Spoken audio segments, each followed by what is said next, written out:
Setelah mendengar penuturan dari Ki Kebo Kanigoro, Wenang-Wulan kini masih terheran-heran. Dari mana Ki Kebo Kanigoro tahu perihal ilmu Segoro Muncar yang telah dimilikinya? Ternyata Ki Kebo Kanigoro memang orang yang pinunjul. Tetapi apakah ia mengenal salah seorang guruku, Pertapa Sakti dari Segoro Anaan yang telah mengajarkanku ilmu Segoro Muncar? Kata Wenang-Wulan dalam hatinya. Wenang-Wulan terdiam sejenak. Dia pun masih menebak-nebak hingga terdengar Kanjeng Sunan Kalijogo berkata, "Mari kita berangkat sekarang, anak Mas Kanigoro." "Monggo, silakan Kanjeng Sunan," kata Ki Kebo Kanigoro. Kanjeng Sunan pun kemudian berbicara dengan dua orang prajurit Wiromanggolo. Lalu salah seorang prajurit itu pun berkata kepada semua orang yang berada di halaman, "Kita berangkat menuju ke dalam Gajah Birawan sekarang. Nanti akan kita atur semuanya kalau kita sudah berada di dalam Gajah Birawan." Setelah semuanya mempersiapkan diri, maka berangkatlah rombongan itu berjalan menuju ke arah barat. Di depan sendiri berjalan dua orang prajurit Wiromanggolo. Adipati Hadiwijoyo bersama dengan Kanjeng Sunan Kalijogo dan juga Ki Kebo Kanigoro. Lalu disusul 4 orang perempuan tua. Di belakangnya berjalan para sesepuh bersama dengan para pengikut lainnya. Lalu yang berjalan di barisan paling belakang ada 6 buah tandu yang dipikul oleh para santri. 4 diantaranya berbentuk gunungan kecil. Beberapa orang yang nanti akan menginap di dalam Gajah Birawan telah membawa bungkusan yang berisi pakaiannya masing-masing. Nanti kita akan menuju ke dalam Gajah Birawan dan akan menginap di sana, tidak kembali ke Kadilangu lagi. Semua rombongan apakah sudah membawa bungkusan pakaiannya masing-masing? Tanya Adipati Hadiwijoyo kepada Ki Pemanahan. "Sudah, Kanjeng Adipati," jawab Ki Pemanahan. Kaki-kaki rombongan itu pun melangkah terus menuju ke arah barat. Tidak lama kemudian mereka pun telah sampai di pinggir Sungai Tuntang. Di pinggir sungai telah tertambat sebuah rakit dengan 2 batang galah bambu sebagai pendorongnya yang sudah tergeletak di atas rakit. Beberapa orang santri dibantu oleh prajurit Pajang, yaitu Prayoga dan Prayuda, segera turun ke tepian. Mereka kini mendorong rakit itu sedikit ke tengah sehingga rakitnya bisa masuk ke dalam air dan mengapung di atasnya. Kemudian Kanjeng Sunan Kalijogo, Adipati Hadiwijoyo, Ki Kebo Kanigoro bersama beberapa orang lainnya naik ke atas rakit. Lalu 2 orang santri itu mendorong rakit dengan menggunakan galah ke arah barat. Beberapa saat kemudian, setelah rakit itu merapat ke tepi sebelah barat, maka Kanjeng Sunan bersama dengan yang lainnya segera naik ke atas tanah. Rakit itu pun kembali ke timur untuk menyeberangkan yang lainnya.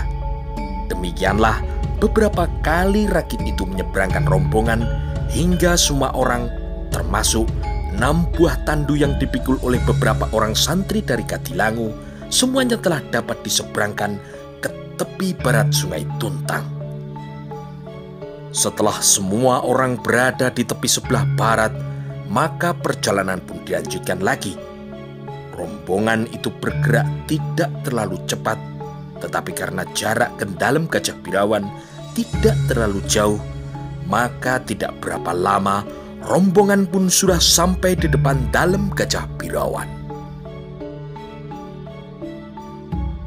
Di depan dalam Gajah Birawan, 2 orang prajurit Biro Tamtomo bersama dengan seorang perwira, yaitu Ki Ronggo Pitekso, sedang menunggu di depan pintu gerbang. Mereka kemudian menyongsong kedatangan rombongan dari Pajang itu. "Kanjeng Sunan, Kanjeng Adipati, monggo silakan semuanya naik ke pendopo," kata Ki Ronggo Pitekso. Kemudian semua orang naik dan duduk di pendopo yang sudah diberi tikar pandan. Sedangkan 6 buah tandu diletakkan di depan pendopo. 2 orang prajurit Wiro Manggolo kemudian berjalan menuju ke keraton untuk melaporkan kedatangan rombongan dari Pajang sudah sampai di dalam Gajah Birawan. Sedangkan di pendopo, Ki Ronggo Pitekso berbincang-bincang dengan Kanjeng Adipati Hadiwijoyo bersama para sesepuh yang ikut dalam rombongan itu. Sambil menunggu perintah dari keraton, mereka berbincang-bincang tentang beberapa persoalan. "Saya telah lama mendengar kebesaran nama Ki Kebo Kanigoro, tetapi baru sekarang saya bisa bertemu dengan Kakang Kanigoro," kata Ki Ronggo Pitekso. "Maaf Ki Ronggo, saya terlalu sibuk menggarap sawah di kaki Gunung Merbabu, sehingga saya jarang sekali pergi ke kota Rajan Demak," jawab Ki Kebo Kanigoro sambil tersenyum. Ki Ronggo Pitekso juga tersenyum. Ia sama sekali tidak percaya pada ucapan uwo dari Adipati Hadiwijoyo itu. "Kakang Kanigoro pasti sering datang ke kota raja," kata Ki Ronggo dalam hatinya. "Kakang Kanigoro, saya sudah 2 kali diselamatkan oleh Kanjeng Adipati Hadiwijoyo," kata Ki Ronggo Pitekso kepada Ki Kebo Kanigoro. Adipati Hadiwijoyo yang mendengar percakapan itu hanya tersenyum saja. "Oh, iya Ki Ronggo. Kapan Ki Ronggo?" tanya Ki Kebo Kanigoro. "Yang pertama, ketika kami bertemu dengan penjahat yang telah malang melintang di pantai utara, mulai dari daerah Wedung sampai dengan daerah Keling. Penjahat itu bernama Klabang Ireng dan Klabang Ijo. Saya dan seorang prajurit Wiro Tamtomo yang bernama Tumpak sudah tidak mampu melawan Klabang Ireng. Tetapi akhirnya penjahat itu telah dibunuh oleh Kanjeng Adipati dengan luka bakar di dadanya," kata Ki Ronggo Pitekso. Kebo Kanigoro hanya tersenyum mendengar cerita dari Ki Ronggo Pitekso. "Yang kedua, ketika ada seekor kebun danu mengamuk di perkemahan Kanjeng Sultan di daerah hutan Prawoto, Ki," kata Ki Ronggo Pitekso. "Kerbau mengamuk di perkemahan? Aneh sekali Ki Ronggo," kata Ki Kebo Kanigoro. Mendengar perkataan Ki Ronggo Pitekso, sekarang Ki Buyut Banyu Biru yang terlihat sedang tersenyum. "Iya Kakang, ketika itu ada seekor kerbau yang mengamuk di perkemahan. Saya yang memimpin belasan prajurit Wiro Tamtomo untuk menaklukkannya," cerita Ki Ronggo bersemangat. "Tidak ada senjata yang mampu melukai tubuh kerbau itu. Kulitnya terlalu liat. Hanya sekejap 6 orang prajurit Wiro Tamtomo telah terluka. Dan kekalahanku mungkin hanya tinggal menunggu waktu saja Kakang," kata Ki Ronggo. "Tetapi tiba-tiba saya tidak tahu dari mana datangnya, di depan kerbau gila itu telah berdiri Adipati Hadiwijoyo, dan dengan sekali pukul kerbau itu telah jatuh dan mati. Kepala kerbau itu terbakar dengan gambar bekas telapak tangan," kata Ki Ronggo Pitekso bersemangat. Kebo Kanigoro mendengarkan cerita Ki Ronggo Pitekso sambil menganggukkan kepalanya. Lalu didengarnya Ki Ronggo menarik nafas lega. "Hampir saja saya menanggung malu terhadap Kanjeng Sultan yang saat itu melihat dari luar gubuk. Saya adalah seorang Ronggo yang ternyata tidak mampu menyelesaikan sebuah persoalan yang mudah. hanya membunuh seekor kerbau yang mengamuk saja, saya seperti tidak becus, kata Ki Ronggo Pitekso. Pembicaraan mereka terhenti ketika dua orang prajurit Wiromanggolo telah memasuki halaman dalam Gajah Birawan. Itu prajurit Wiromanggolo, utusan dari keraton sudah tiba, kata Ki Ronggo Pitekso. Lalu ia pun turun dari pendopo menemui kedua orang prajurit itu. Setelah berbicara sebentar, Ki Ronggo lalu berkata kepada Adipati Hadiwijoyo, Kanjeng Sunan, dan juga Ki Kebokanegoro, Kanjeng Sultan Trenggono sudah siap. Mari kita berangkat sekarang. Baik Ki Ronggo, kata Kanjeng Sunan. Sesaat kemudian Ki Ronggo Pitekso telah mengatur rombongan yang akan berangkat, dan yang berjalan di depan adalah Ki Ronggo Pitekso bersama dengan Kanjeng Sunan Kalijogo, Ki Kebokanegoro, dan juga Adipati Hadiwijoyo. Setelah itu berjalan 4 perempuan tua. Di belakangnya berjalan para sesepuh bersama para pengikut lainnya dari Pajang, Pengging, Tingkir, dan Banyu Biru. Dan yang paling belakang adalah sebuah tandu yang memuat 2 buah kotak yang berisi barang-barang pitukon, sebuah tandu yang berisi jodang makanan, lalu 4 buah gunungan hasil bumi, padi, polowijo, sayur mayur, dan buah-buahan. Di sepanjang jalan yang dilewatinya terlihat ratusan rakyat Demak di kota Raja melihat lewatnya rombongan yang membawa gunungan dari Kadipaten Pajang. Mereka bergerombol di sebelah kanan dan kiri jalan, mulai dari dalam Gajah Birawan sampai di alun-alun menuju ke Keraton Demak. Rombongan berjalan terus. Tidak lama kemudian, rombongan itu telah melewati alun-alun dan tiba di depan pintu gerbang keraton. Dan ketika rombongan berjalan melewati pintu gerbang keraton, prajurit yang menjaga pintu gerbang pun segera memberi hormat kepada Ki Ronggo Pitekso. Di dalam halaman keraton sudah banyak orang-orang yang menyambut tamu rombongan dari Pajang. Rombongan berjalan terus menuju ke Sasono Sewoko, dan di sana telah bersiap Ki Patih Wonosalam didampingi oleh Tumenggung Suropati dari Kesatuan Wiromanggolo, Tumenggung Suronoto dari Kesatuan Wirotamtomo, dan Tumenggung Siung Laut dari Kesatuan Jolopati, Tumenggung Ronopati dari Kesatuan Wiroradyo, Tumenggung Palang Nagoro dari Kesatuan Wiroyudo, dan juga Tumenggung Joyo Sentiko dari Kesatuan Patangpuluhan. Ditambah lagi dengan beberapa orang perwira yang berpangkat Panji dan Ronggo. Di sebelahnya terlihat pula putra Kanjeng Sultan, yaitu Pangeran Aryo atau Bagus Mukmin, yang sekarang telah berganti nama menjadi Sunan Prawoto bersama dengan istrinya, yaitu Ratu Prawoto. Mereka menggandeng seorang putra, yaitu putra bungsu Kanjeng Sultan yang masih anak-anak, yaitu Pangeran Timur. Di belakangnya ada seorang emban yang menggendong seorang anak laki-laki yang berusia 1 warsa, satu-satunya putra Sunan Prawoto yang diberi nama Raden Aryo Pangiri. Di sebelahnya lagi berdiri putri Kanjeng Sultan, yaitu Ratu Kencono, yang berdiam di pesanggrahan Kalinyamat dan sekarang disebut juga dengan Ratu Kalinyamat, bersama dengan suaminya, yaitu Pangeran Hadiri atau disebut juga Pangeran Kalinyamat. Mereka semuanya kini menyambut kedatangan Adipati Hadiwijoyo bersama para rombongannya di depan Sasono Sewoko.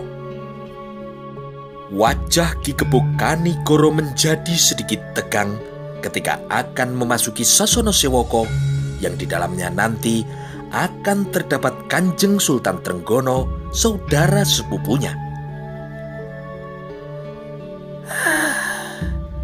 Aku telah menyingkir dari pergaulan Sanak Kadang, Tonggo Teparo, hampir seusia Karebet sendiri. Tetapi Sekarang persoalan Pengging memang sudah selesai, kata Ki Kepuk Kanigoro dalam hatinya.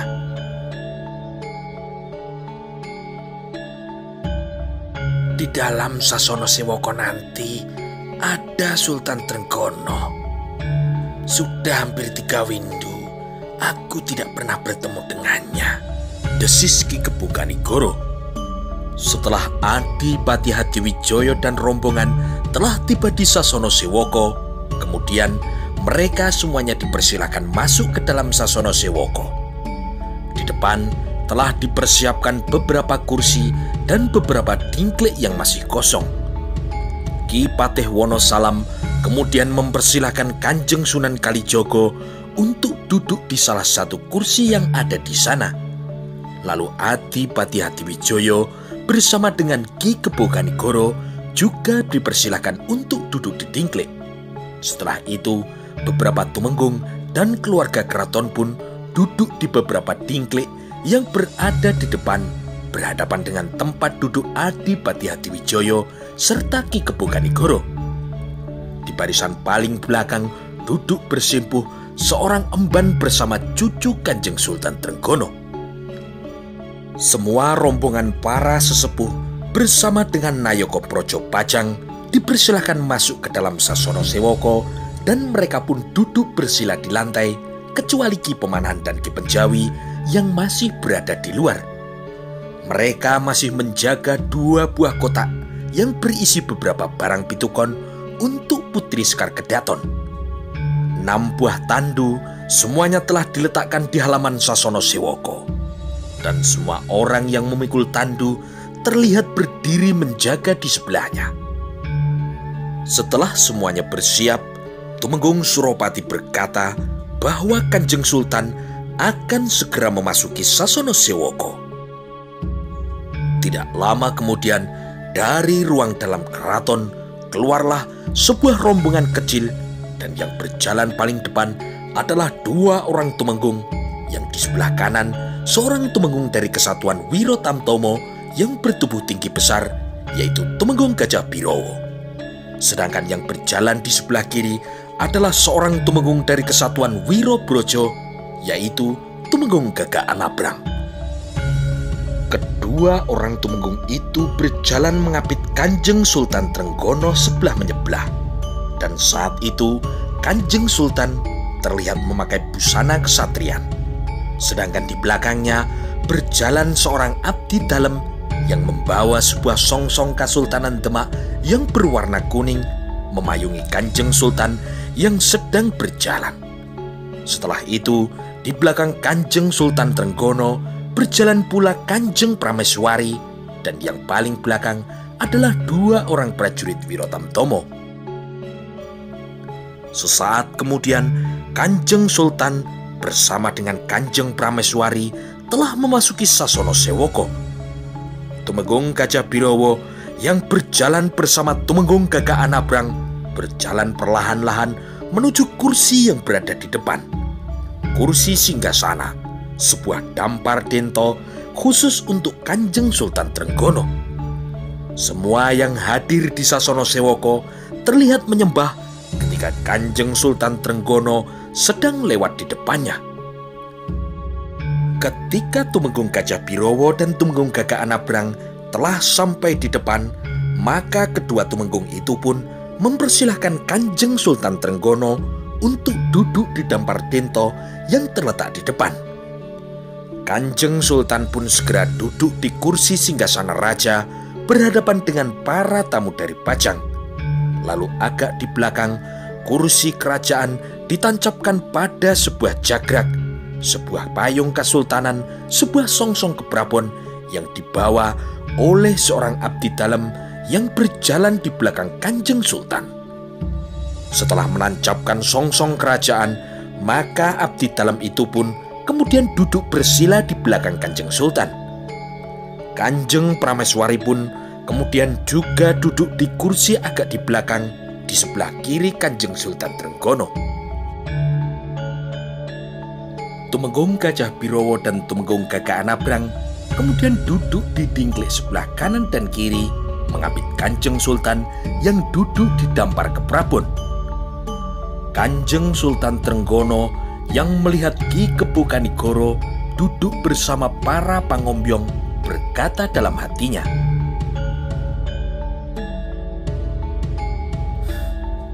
ternyata Ki Kebo Kanigoro telah berkenan datang ke Keraton Demak. Kanjeng Sultan pun tersenyum dan dengan ramahnya ia segera menyapa adik sepupunya itu. Adimas Kanigoro, kau selamat Adimas? Kebo Kanigoro yang wajahnya semula tegang akhirnya menjadi cair setelah mendengar sapa dan melihat senyum Kanjeng Sultan Trenggono. Kebo Kanigoro segera menggeser duduknya, lalu ia pun menyembah kepada Kanjeng Sultan Trenggono. Atas doa restu dari Kanjeng Sultan, hamba sekeluarga dalam keadaan selamat, jawab Ki Kebo Kanigoro. Silakan duduk yang nyaman Adimas, kata Kanjeng Sultan. Terima kasih Kanjeng Sultan, kata Ki Kebo Kanigoro. Setelah semuanya siap, maka Tumenggung Suropati segera meminta semua yang hadir untuk mendengarkan titah dari Kanjeng Sultan Trenggono. Kemudian Kanjeng Sultan berbicara dan bertanya kepada Ki Kebo Kanigoro yang duduk di hadapannya. Ada maksud apakah rombongan dari Pajang sowan ke hadapan Kanjeng Sultan Trenggono di Kesultanan Demak? Dengan hati-hati, Kebo Kanigoro menyembah dan ia pun menjawab, Kanjeng Sultan yang kami suyuti dan kami turuti segala titahnya, hamba bernama Kebo Kanigoro dari Pengging datang menghadap Kanjeng Sultan karena ditangisi oleh keponakan hamba, yaitu Adipati Hatiwijoyo yang menginginkan Nimas Ayu Sekar Kedaton Gusti Putri Mas Cempoko untuk dijadikan seorang istri. Hamba mohon maaf Kanjeng Sultan, hamba terpaksa lancang berani berbicara di hadapan Kanjeng Sultan bersama dengan Kanjeng Prameswari. Berhubung Adipati Hatiwijoyo sudah tidak mempunyai orang tua, maka sebagai uwonya hamba memberanikan diri melamar Sekar Kedaton Kesultanan Demak untuk menjadi ratu di Kadipaten Pajang. Mengenai ubur rampe sangsangan yang tidak seberapa ini telah hamba persiapkan. Hanya itu yang hamba punya, sekedar pitukon untuk Nimas Ayu Sekar Kedaton, kata Ki Kebo Kanigoro. Ketika Kanjeng Sultan menganggukkan kepalanya, maka Ki Pemanahan dan Ki Penjawi segera bersiap dan mengambil kedua kotak kayu berukir, kemudian dibawanya dengan laku dodok.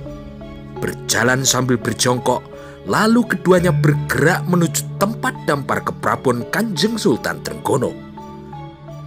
Dengan tetap berjongkok dan menundukkan kepalanya, Ki Pemanahan dan Ki Penjawi mengangkat kotak kayu ke depan, lalu Ki Kebo Kanigoro maju ke depan dengan laku dodok, menyembah, lalu mengambil kotak kayu yang dipegang oleh Ki Pemanahan.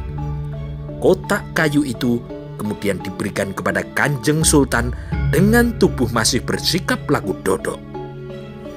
Kanjeng Sultan lalu menerima kotak itu, membukanya, dilihat isinya, lalu ditutup kembali. Kemudian kotak itu diberikan kepada Tumenggung Gajah Birowo. Demikian juga dengan kotak yang dibawa oleh Ki Penjawi. Kebo Kanigoro segera memberikannya kepada Kanjeng Sultan.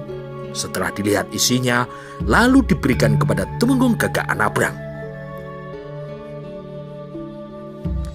Setelah memberikan kedua kotak kayu berukir, Kebo Kanigoro kembali mundur dan duduk di tempatnya semula. Kemudian diikuti oleh Ki Pemanahan dan Ki Penjawi yang juga segera menyembah, lalu mundur dan duduk bersila bersama yang lain.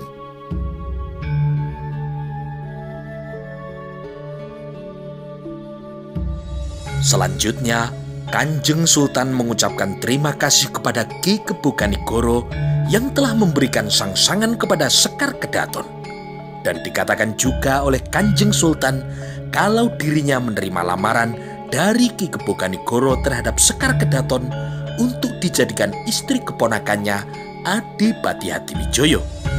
Ternyata jalannya Adicoro lamaran berlangsung singkat.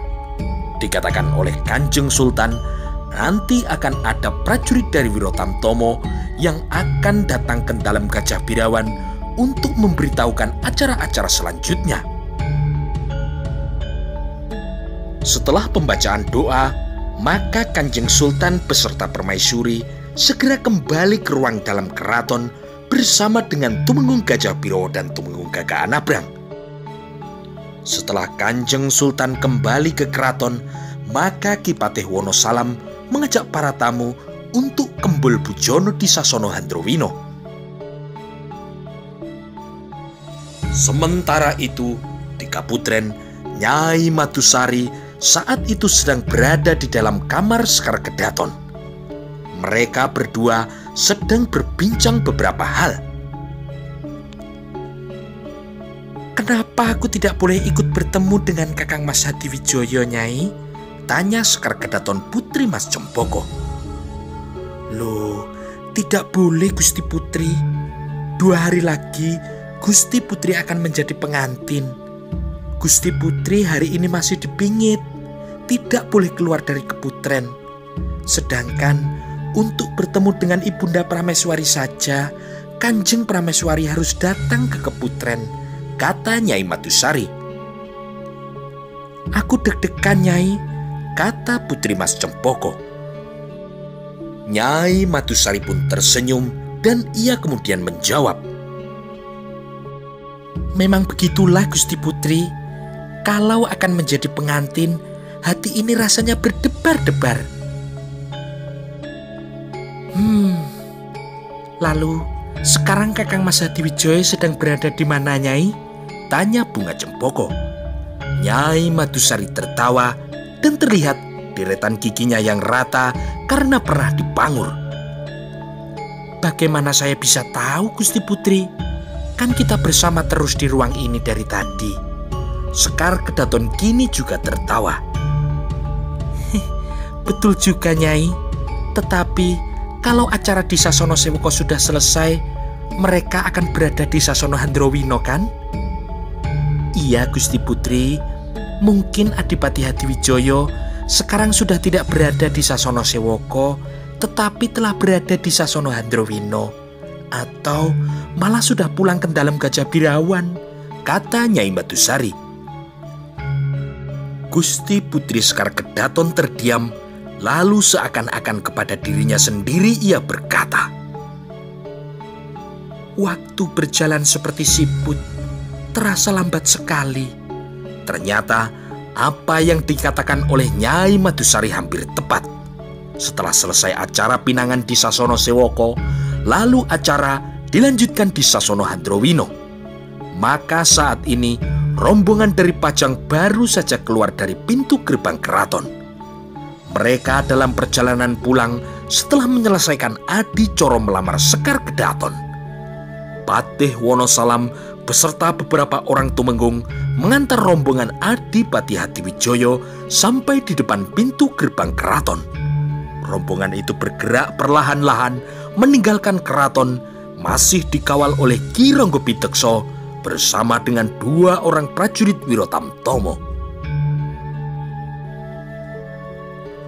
"Kita menuju ke dalam Gajah Birawan," kata Sunan Kalijogo kepada Ki Kebokanigoro. "Iya, Kanjeng Sunan," jawab Ki Kebokanigoro, dan mereka semuanya pun berjalan bersama-sama menuju ke dalam Gajah Birawan. Jarak yang tidak begitu jauh antara keraton dengan dalam Gajah Birawan hanya mereka jalani beberapa saat saja. Setelah sampai di dalam Gajah Birawan, mereka berkumpul di pendopo. Setelah beristirahat sejenak, maka Kanjeng Sunan Kalijogo pun berkata kepada Ki Kebokanigoro, "Anak Mas Kanigoro, nanti akan ada prajurit Wirotamtomo yang datang kemari untuk memberitahukan Adicoro selanjutnya yang harus dijalani oleh Angger Hadiwijoyo. "Baik Kanjeng Sunan," kata Ki Kepokanegoro. "Rombongan dari Kadilangu akan pulang dulu. Nanti kalau ada berita yang dibawa oleh prajurit Wirotamtomo mengenai adicara selanjutnya, agar supaya ada yang memberitahukan ke Kadilangu," kata Sunan Kalijogo. "Baik Kanjeng Sunan." "Hadiwijoyo, aku kembali dulu ke Kadilangu," kata Kanjeng Sunan. "Baik Kanjeng Sunan, nanti kalau ada kabar dari keraton akan ada utusan yang menyampaikan berita ke Kadilangu," kata Adipati Hadiwijoyo. "Baik Ki Ronggo Bidekso, aku pulang dulu. Pamit Kanjeng Sunan." "Silakan Kanjeng Sunan," kata perwira Wirotamtomo, yaitu Ki Ronggo Bidekso. Setelah berpamitan kepada Ki Buyut Banyubiru, Ki Ageng Neselo, dan kepada semua rombongan dari Pajang, maka Kanjeng Sunan bersama dengan para santri berjalan kembali ke Kadilangu. Kepokanegoro dan Adipati Hadiwijoyo mengantar mereka sampai di depan pintu gerbang dalam Gajah Birawan. Adipati Hadiwijoyo menatap langkah kaki gurunya yang berpakaian serba wulung, memakai pakaian yang panjang berwarna hitam hampir sampai di mata kaki. Gurunya yang usianya sudah sangat sepuh terlihat berjalan ke arah selatan bersama dengan para santrinya, dan tidak lama kemudian mereka pun berbelok ke arah timur menuju Rakit yang masih berada di tepi sungai. Di dalam Gajah Birawan, Adipati Hadiwijoyo mendapatkan satu kamar. Demikian juga dengan Ki Kepokanegoro yang juga mendapatkan satu kamar untuk menginap. Sedangkan para Nayaka Praja Pajang bersama dengan Ki Buyut Banyubiru, Ki Ageng Butuh, Ki Ageng Ngerang, dan juga Ki Ageng Neselo mendapatkan tempat beristirahat di rumah samping di sebelah rumah utama dalam Gajah Birawan bersama dengan orang-orang tingkir Banyubiru dan dari Pengging. Beberapa orang masih berada di pendopo, termasuk para pembawa kuda beban dari Banyubiru dan Pengging. "Nanti kita menginap di rumah samping Paman Ganjur," kata Prayoga kepada Ki Ganjur. "Iya, aku sudah tahu. Dulu aku pernah dipanggil kemari oleh Ndoro Menggung pada saat Hadiwijoyo masih belum menjadi prajurit Wirotamtomo," kata Ki Ganjur. "Nanti malam Ki Ganjur bisa tidur bersama dengan Kanjeng Adipati di kamar belakang. Kanjeng Adipati pasti mengizinkan Paman Ganjur untuk tidur di kamarnya," kata Prayoga. Prayoga," kata Ki Ganjur keras. "Nanti malam aku kau suruh tidur di kamar Hadiwijoyo. Kau kira aku berani melawan Ndoro Menggung Gajahbirowo?" Prayoga pun tertawa, tetapi Ki Ganjur bersungut-sungut sambil berkata, "Badannya saja sudah sebesar buto ijo. Jari tangan Ndoro Menggung saja besar sekali, sebesar pisang rojo." Demikianlah menjelang sore hari, dua orang prajurit Wirotamtomo datang ke dalam Gajah Birawan. Mereka mengganti tugas dua orang prajurit yang berjaga dari pagi. Sekaligus mereka juga membawa kabar dari keraton. Mereka segera berkumpul dan duduk di tikar di pendopo dalam Gajah Birawan. "Tumpak," kata Adipati Hadiwijoyo kepada prajurit Wirotamtomo yang baru datang. "Iya Kanjeng Adipati," kata Tumpak sambil tersenyum.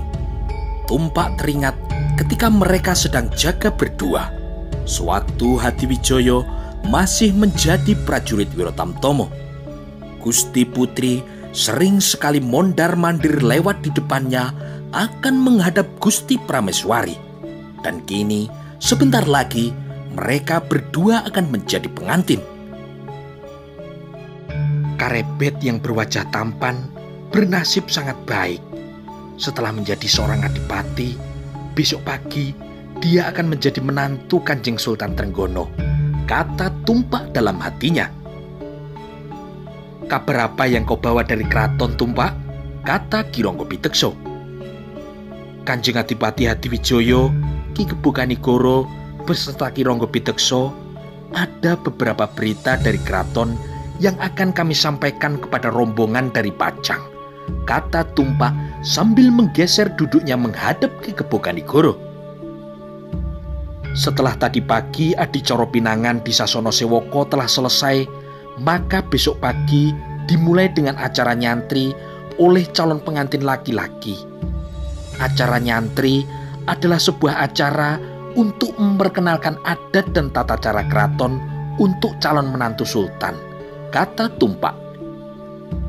Pada acara nyantri, nanti Kanjeng Adipati akan dijemput oleh Tumenggung Jaya Sentiko dari prajurit Patang Puluhan, kata Tumpak menjelaskan.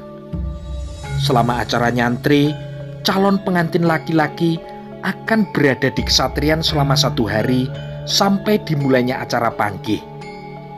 Keberangkatan Kanjeng Adipati ke kesatrian nanti akan mengendarai seekor kuda, serta diiringi oleh 40 orang prajurit dari Kesatuan Patang Puluhan.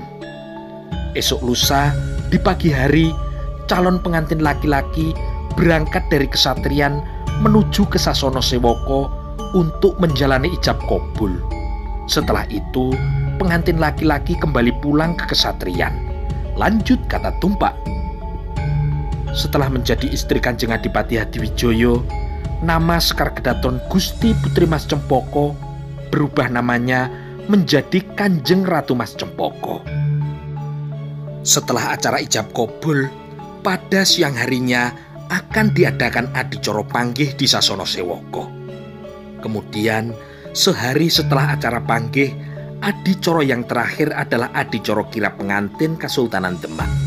Kanjeng Adipati nanti akan naik kuda di sebelah kanan Kanjeng Ratu Mas Cempoko yang naik tandu Joli Jempono mengelilingi keraton, dikawal oleh pasukan Patang Puluhan, pasukan Wiro Tamtomo, dan juga pasukan Wiroblojo, kata Tumpak selanjutnya. Jadi, acara nyantri besok pagi, aku akan dijemput oleh prajurit Patang Puluhan, Tumpak? Tanya Adipati Hadiwijoyo. Iya, Kanjeng Adipati, jawab Tumpak. Apakah aku berangkat sendiri atau bersama semua orang yang ada di dalam rombongan Pajang? Tanya Adipati Hadiwijoyo selanjutnya. Kanjeng Adipati berangkat diantar oleh Ki Kebukanigoro beserta yang lainnya. Kemudian Ki Kebukanigoro menyerahkan kepada pihak keraton di depan dalam kesatrian. Nanti di sana Ki Kebukanigoro akan diterima oleh salah satu kerabat keraton, kata Tumpak. Setelah acara panggih, Hadiwijoyo akan tinggal di mana? Apakah akan tinggal di kesatrian?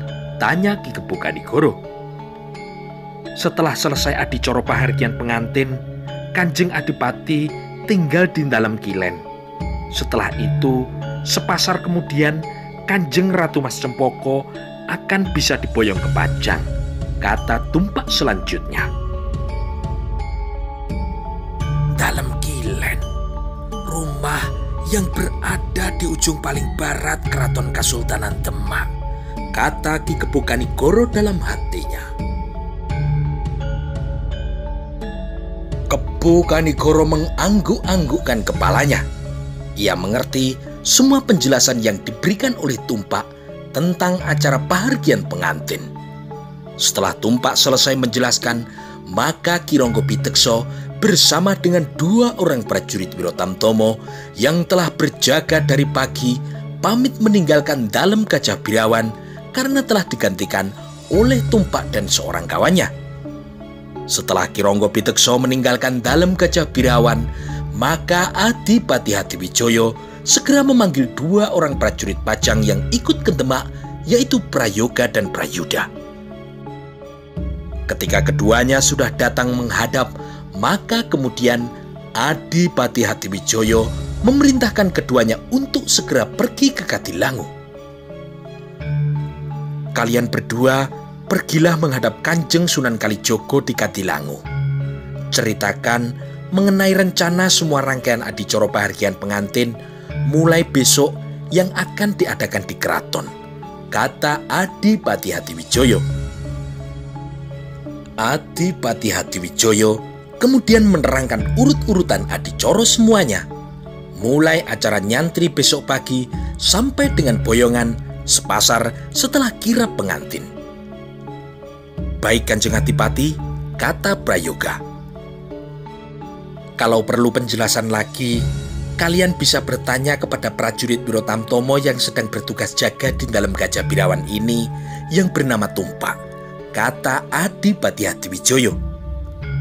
Baik Kanjeng Adipati, kami segera mempersiapkan diri untuk berangkat menuju ke Kadilangu, kata Prayuda.